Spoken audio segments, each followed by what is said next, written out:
Neva, Gabriel.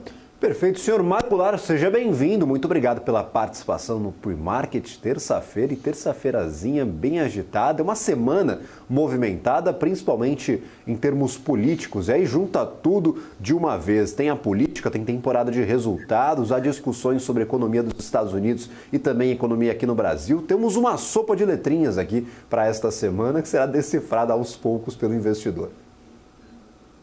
Bom dia, Gabriel. Bom dia, Marcelo. Bom dia, espectadores. Pois é, uma semana bem intensa. Bom, uma semana que começa com um atentado a um candidato presidencial em pleno fim de semana, ela é tudo menos tranquila, né? Mas junta com Jerome Powell falando ontem, tem a divulgação do livro bege amanhã, a semana tá bem interessante. Tivemos ontem também a divulgação aí a confirmação de quem será o candidato a vice-presidente pela chapa do Donald Trump. A semana vai ser boa, vai ser divertida. Acho que a gente tem muito assunto para discutir aí, Gabriel.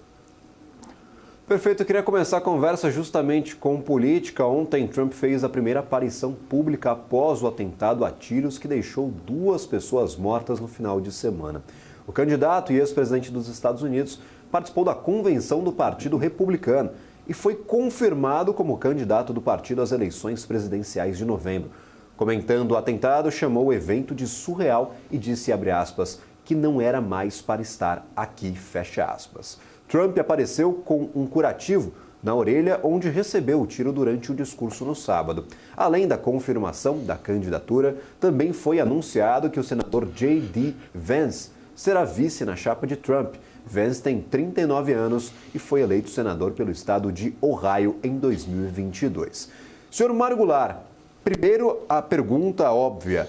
O atentado muda a organização das eleições norte-americanas e aí em seguida nós falamos sobre essa indicação do vice na chapa com Donald Trump para as eleições de novembro. Gabriel, atentado sempre cria empatia. Então o Trump ele tem um fã-clube muito forte nos Estados Unidos, mas ele tem também existe muita...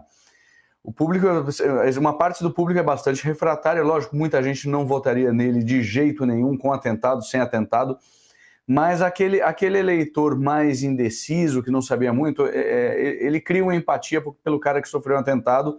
A gente viu isso aqui acontecendo no Brasil, nós temos um exemplo bem claro aí na eleição de 2018, o Bolsonaro sofreu um atentado à faca, né, lá em Juiz de Fora, e isso acabou trazendo, ele era um candidato que ninguém sabia muito bem onde iria a candidatura dele, ele estava crescendo, mas não estava crescendo tanto. De repente ele se tornou inquestionável e quase leva a eleição em primeiro turno, né? Foi um negócio assim bem forte. Chegou em algum momento a possibilidade de levar em primeiro turno. A gente precisa entender, o sistema eleitoral americano ele é muito complexo. Por quê? Porque ele leva por cada estado a votação. Então, se você teve a maioria daquele estado, você leva todos os votos daquele estado no colégio eleitoral, com exceção de 2 ou 3 estados que tem uma regra de proporcionalização. O fundamental é que normalmente os Estados Unidos são bem divididos geograficamente. Então, por exemplo, a Califórnia, o estado de Nova York, eles votam democrata sempre há muitas eleições. O Texas, ele vota republicano, os estados mais do interior, vamos dizer assim, votam republicano há muito tempo. Os estados do Midwest votam republicano há muito tempo. Então não tem muita diferenciação. A chave para se ganhar uma eleição nos Estados Unidos é fazer os chamados swing states, são estados que variam aí entre republicano e democrata. A Pensilvânia, o Michigan, Ohio. Então, esse atentado tem a possibilidade de chamar mais eleitores desses swing states, principalmente porque ele aconteceu na Pensilvânia, que é um swing state. Então isso emocionaliza mais naquele estado, é mais viável que o Trump ganhe mais simpatia naquele estado. Então é bem relevante, as chances aumentaram bastante com o atentado. Do vice, logo em seguida, anunciada durante a convenção do Partido Republicano, nós temos, claro, agora a organização dessa eleição com praticamente todos os nomes indicados, em exceção a Biden, que continua sendo questionado no Partido Democrata por democratas e também por apoiadores. Nós agora já temos praticamente formada a chapa de Trump, e aí internautas começam a recuperar algumas críticas bastante duras de J.D. Vance contra Donald Trump, e se discute a indicação deste nome à vice-presidência. Como você recebeu o nome de Vance, a concorrência dessa vice-presidência, Sr. Mário Goulart? E, claro, quais as mensagens que são passadas pelo Partido Republicano com esta chapa formada, agora efetivada durante a convenção? Gabriel, eu acho que a primeira mensagem, ela fala muito sobre o pessoal que estava discutindo sobre a idade dos candidatos, né? Então, o Vance é um cara jovem, ele tem 39 anos. Ele, apesar de em 2016 ter sido muito crítico à eleição do Donald Trump, ele disse que jamais votaria em Trump. Isso é interessante, né? Você vê que algumas coisas aqui, os Estados Unidos estão parecendo aquele... A gente dizia que o efeito Orloff era Argentina e o Brasil. Na verdade, parece ser o Brasil e os Estados Unidos. O candidato a vice do Luiz Inácio em 2022 foi um cara que foi fortemente atacado pelo PT. Foi até rival em uma eleição, que foi o Alckmin, né? E o PT dizia que ele era fascista, nazista e tudo mais, que tinha cartaz dele com um bigodinho de Hitler e tudo mais. Bom, aqui nós temos algo parecido. Um cara que diz que jamais votaria em Trump, agora é o vice da chapa dele. E tem uma mensagem muito forte aí, que é em relação... Nós tivemos muito barulho por conta da senilidade do Joe Biden no debate que aconteceu aí umas semanas atrás. E isso aí também respingou um pouco no Trump, porque o pessoal falou, puxa, mas o Trump também é um cara aí se aproximando dos 80 anos de idade, então essa candidatura vem trazer aí sangue novo, um cara de 39 anos de idade, um cara bem jovem, seu primeiro mandato como senador, é quase inédito para os parâmetros da política americana, é um cara bem jovem.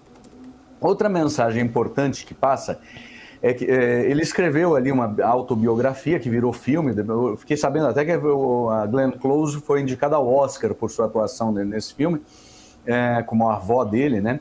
Mas ele conta ali a história dessa classe média branca, classe média baixa branca, empobrecida, né, no Rust Belt, no cinturão da ferrugem, que são justamente esses estados, os swing states. Então, Michigan, onde a indústria automobilística decaiu muito, Detroit é sempre apontada como uma cidade muito decadente, Ohio, Iowa, sei lá, a própria Pensilvânia, são estados que tiveram uma base industrial muito forte. Essa base decaiu naquele momento em que, com a globalização, a indústria americana foi migrada para a China, também para outros lugares no Sudeste Asiático, mas principalmente para a China. Esse pessoal tem um ressentimento muito grande de sua perda de posição de classe média para uma classe média baixa, uma classe bastante empobrecida. E o Vance, ele vem exatamente daí. Então ele vai se comunicar muito bem com esse público que é fundamental na eleição. Ele é do estado de Ohio, que é um estado que tem essa característica.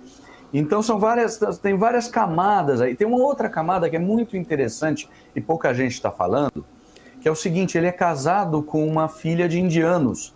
Então isso ajuda a amenizar um pouco, porque a campanha do Trump é fortemente contra a imigração. Mas o fato do Vance ser casada com uma filha de indianos ajuda a amenizar um pouco os setores que são refratários ao Trump por serem de imigrantes, ajuda a trazer votos de setores mais ligados a imigrantes, principalmente asiáticos. Então tem uma série de pontos aí que essa escolha parece ter sido bem arquitetada, né? Não parece ser uma coisa de acaso, não. Eu achei bem interessante, eu achei que pode ajudar muito a campanha do Trump. Tem mais uma camada. O Vance, depois que ele concluiu o curso dele em Yale, ele foi para o Vale do Silício, ele é ligado às indústrias de tecnologia. Então, por exemplo, o O Elon Musk prometeu mais dinheiro para a campanha do Trump por ter trazido o Vance. E ele pode... O setor de tecnologia nunca foi muito fã do Trump, então ele pode ajudar ali. Então são vários elementos aí que parece que ter confluído para esse cara ser o escolhido para ser vice. Muito interessante. Se for essa engenharia de pensamento que foi feita, foi muito bem feita, Gabriel.